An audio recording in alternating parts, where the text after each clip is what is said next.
को सीओ अनुज चौधरी आज पूरा नया ठेकेदार बन के पैदा हो गया है। छतों पर भी नमाज नहीं पढ़ने दी जाएगी।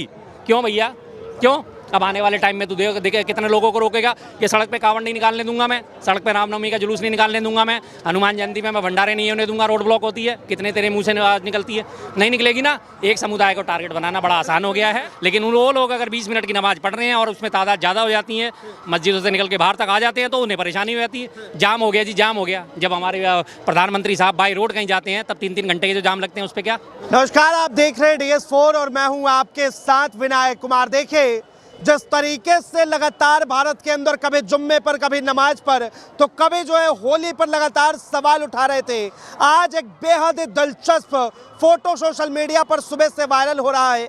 लगातार राजस्थान में देखा गया कि किस तरह से तमाम मुस्लिम समुदाय के लोग जब नमाज पढ़ रहे थे तो किस तरह सनातनी लोगों ने जो है उनके ऊपर पुष्प वर्षा की। अब इस चीज पे बातचीत करने के लिए इस वक्त हमारे साथ बीबी शर्मा जी है, जुड़ेंगे, बातचीत करेंगे। शर्मा जी, क्या कहेंगे? नफरत की बाजार में हर जगह अब मोहब्बत ही मोहब्बत दिख रही है। दिखनी भी चाहिए सर। नफरत से कभी कुछ हासिल हुआ है? क्या मिला है हमें नफरत से? सिवाय नरसंहार के, सिवाय खून खराबे के, सिवाय बदहाली के क्या मिलता है नफरत से? हमें कुछ भी नहीं मिलता। जो कुछ हासिल होता है मोहब्बत से ही हासिल होता है लास्ट एंड फाइनल। आप नफरत जितनी मर्जी पाल लीजिए, अल्टीमेटली होगा क्या? दो समुदायों के बीच में या दो व्यक्तियों के बीच में अगर नफरत होगी, अल्टीमेटली लड़ मरेंगे, झगड़ मरेंगे। लेकिन अगर मोहब्बत से काम लेंगे तो दोनों का फायदा होता है, दोनों की तरक्की होती है। लोग जो नफरत फैला रहे हैं लेकिन आम जनता चाहती नहीं नफरत। बीजेपी बेहद झूठी पार्टी, उसी के सारे क्रियाकलाप हैं। और इसके अलावा किसके आपने देखे बयान? किसी और के बयान देखे? योगी जी कहाँ से संबंध रखते हैं? बीजेपी से तो संबंध रखते हैं। उनके अनुराग ठाकुर किससे संबंध रखते हैं? बीजेपी से तो संबंध रखते हैं। जिनके भड़कीले बयान रोज आप सुनने को देखते हो, रोज उनके भड़कीले बयान आते हैं। कौन है ये लोग? सब वही तो हैं, बीजेपी से तो कंडक्ट जी। बीजेपी के राज्य में ऐसा हुआ है जहाँ पर पुष्प वर्षा हुई है? लोगों ने समझदारी का परिचय दिया है। सरकार ने तो चाहती थी दंगा फसाद हो, सरकार ने तो पहले ही बोल दिया था ईद की नमाज नहीं पढ़ी जाएगी। 20 मिनट की नमाज से सबके पेट में दर्द होना शुरू हो गया, सबके पेट में दर्द शुरू हो गया। अब ये 9 दिन तक लगातार हमारे सारे मंदिरों में जो भीड़ भड़का होगा उस पर कोई आवाज़ नहीं निकालेगा। आने वाले सावन में जब 200 किलोमीटर का रोड ब्लॉक होगा उस पर कोई आवाज़ नहीं निकालेगा। लेकिन वो लोग अगर 20 मिनट की नमाज पढ़ रहे हैं और उसमें तादाद ज़्यादा हो जाती है, मस्जिदों से निकल के बाहर तक आ जाते हैं, तो उन्हें परेशानी हो जाती है। जाम हो गया जी, जाम हो गया। जब हमारे प्रधानमंत्री साहब बाई रोड कहीं जाते हैं तब 3-3 घंटे के जो जाम लगते हैं उस पर क्या। जब राष्ट्रपति जाती हैं, उपराष्ट्रपति कहीं बाई रोड अगर निकलना होता है उन्हें 2-2 ढाई घंटे पहले VIP मूवमेंट लगा दी जाती है, तब क्या होता है? तब जाम नहीं होता। देश के हित में जो प्रधानमंत्री काम कर रहे हैं भाई, अब उनका काफिला भी रुक जाना। देखिए, काफिला रुकने की बात नहीं होती, ये काम पहले कल्चर पहले भी हुआ था। आज इससे पहले हमारे उप प्रधानमंत्री वो जो अटल बिहारी वाजपेयी जी के सरकार में उप प्रधानमंत्री आडवाणी जी थे, उनका भी काफिला निकलता था, रोड ब्लॉक नहीं होता था उनके लिए। कभी भी रोड ब्लॉक नहीं हुआ। मैंने खुद देखा अपने साथ। मैं अपना स्कूटर यहाँ से लेके जा रहा था और उनके काफिले की सारी गाड़ियाँ उनको कवर करते हुए चल के जा रही थी। बकायदा मैंने उन्हें पिछली सीट पर बैठा देखा है। उप प्रधानमंत्री थे, उसके बावजूद कभी रोड ब्लॉक नहीं हुआ, कभी नहीं हुआ। लेकिन इन लोगों ने VIP कल्चर ऐसा बना दिया है। इस मोहब्बत का क्रेडिट तो मोदी जी को जाएगा, क्योंकि सौगातें मोदी तो मोहब्बत की जो है मोदी जी ने ही बंटवाई। अरे मोदी जी के वो क्या सौगातें? मोदी आप बात कर रहे हो मोदी जी की। आप एक बात बताओ, मोदी जी उधर तो सौगातें मोदी बांट रहे हैं, उधर उन्हीं की पार्टी के लोग उनको नीचा दिखाने का काम कर रहे हैं। अच्छा। उन्हीं की पार्टी के लोग। कहाँ मानता है मोदी जी को? मोदी जी की तो वैल्यू बची कहाँ? आप लोग उन्हें कहते हो विश्व गुरु।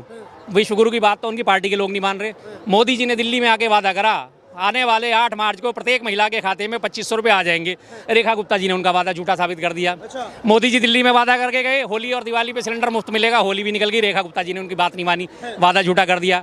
हरियाणा में वादा करके आए थे आने वाली होली दिवाली सिलेंडर मुफ्त मिला करेगा, 500 रुपये में मिला करेगा। नायब सिंह सैनी साहब ने अभी तक उनकी बात नहीं मानी। यही वादा 2017 में UP में करके आए थे। मोदी जी की रैली में बकायदा मोदी जी से भाषण के द्वारा कहलवा दिया जाता है, मोदी जी घोषणाएं कर दीजिए। वहाँ भी यही बात थी, हर होली दिवाली पे सिलेंडर मुफ्त मिलेगा, हर होली दिवाली सिलेंडर मुफ्त दिया जाएगा। चौथी होली निकल गई है और चौथी दिवाली आ जाएगी। 2017 के बाद से आज 5वीं दिवाली आ जाएगी। निकला अभी तक उनकी बात उनकी पार्टी के लोग नहीं सुन रहे, आप बात कर रहे हो। आखिर कौन सी ऐसी मजबूरी है जो इस वक्त मुसलमानों से मोहब्बत करने पर बिल्कुल जो है आतुर हो रही है? ये आपने सवाल बढ़िया करा ना। ये आतुर इसलिए हो रहे हैं क्योंकि बिहार में चुनाव है।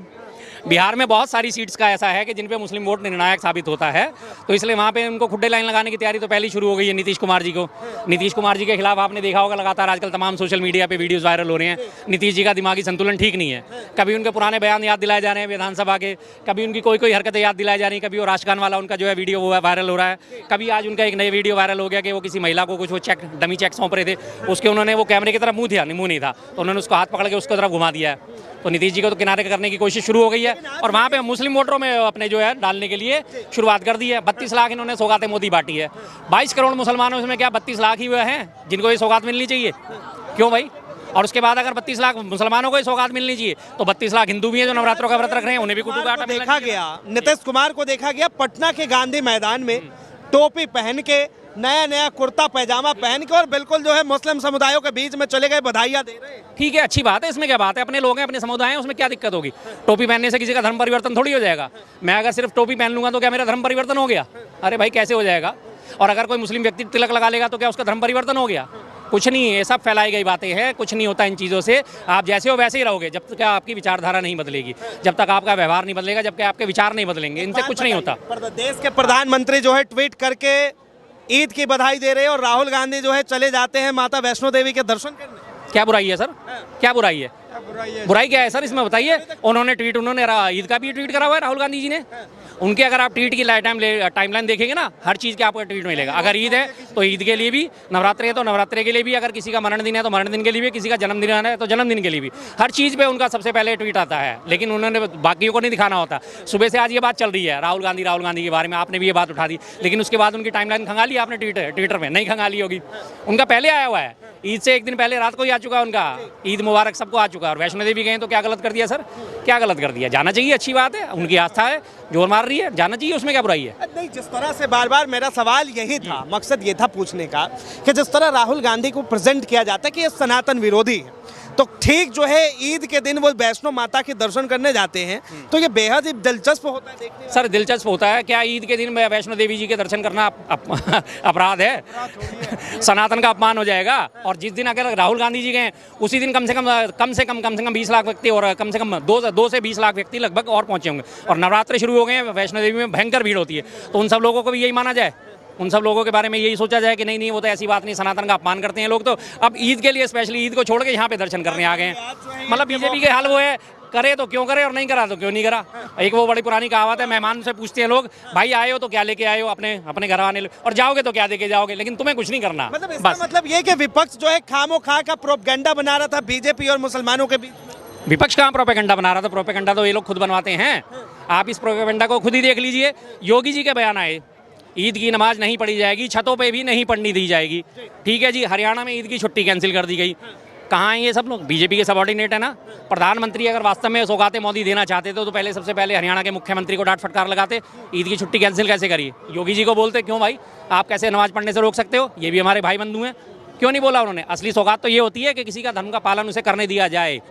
जो धारा अनुच्छेद भी हमारे कहती है, अनुच्छेद 25 जो हमारा संविधान का, वो भी ये कहता है। असली सौगात तो ये होती है, लेकिन नहीं, उन्होंने तो नहीं करना। उन्हें पता है कि वोट तो इसी चीज़ से मिलने हैं, जो उनके जो है, जिनको कह सकता हूँ मैं, जिनको कबर बिज्जू लोग, उनका काम यही है, बस लाशों की राजनीति करना, लाशों पे चढ़ के राजनीति करना, उनका काम तो यही होता है। और इसके अलावा कुछ विपक्ष ने दिया तो कुछ नहीं, लेकिन सौगाते मोदी के अंदर जो है कमियां बहुत सारी निकाल दी। सर विपक्ष ने क्या नहीं दिया? विपक्ष सबका साथ देता है। आप किसी को 10 रुपये दे दो और उसके बजाय उसको 100 रुपये का मॉरल सपोर्ट दे दो, वो ज़्यादा कामयाब होता है। किसी एक व्यक्ति को आज मैं, अगर ये कोई भिखारी है, मैं उसे 10 रुपये दे देता हूँ, आज का काम चलेगा ना उसका। लेकिन अगर मैं उसे किसी तरह से सेटलमेंट करने में कोशिश हो जाती है, मेरी कामयाब हो जाती है, तो वो ज़िंदगी भर के लिए आभारी रहेगा, नहीं रहेगा। मोदी जी ने तो आज वो चुनावों को देखते हुए सौगाते मोदी बांट दी। मैं कह रहा हूँ ना, सौगाते मोदी बांटनी थी तो साथ साथ ये भी बांटना चाहिए था कि योगी जी अपनी जबान पे लगाम लगाइए, इस तरह के भाषण मत दीजिए। एक वो सीओ अनुज चौधरी आज पूरा नया ठेकेदार बन के पैदा हो गया है, छतों पर भी नमाज नहीं पढ़ने दी जाएगी।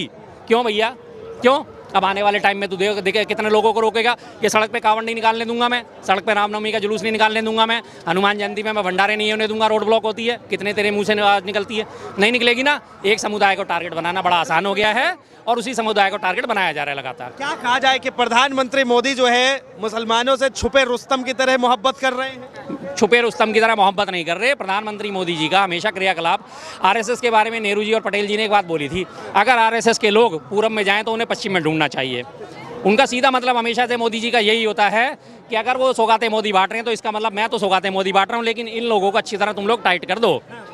सच में उनका यही होता है, हमेशा रिवर्स आता है। बेटी बचाओ बेटी पढ़ाओ का अगर वो अभियान के आह्वान करते हैं तो जिस दिन वो आह्वान करते हैं उसी दिन गुजरात में उनके बिल्किस बानो की बेटी के हत्यारे और बिल्किस बानो के बलात्कारी 11 लोग छोड़ दिए जाते हैं, उन्होंने सह सम्मान माला पहनाई जाती है, उनका स्वागत करा जाता है मिठाइयाँ खिला खिला के। तो मोदी जी का तो काम ही हमेशा उल्टा था।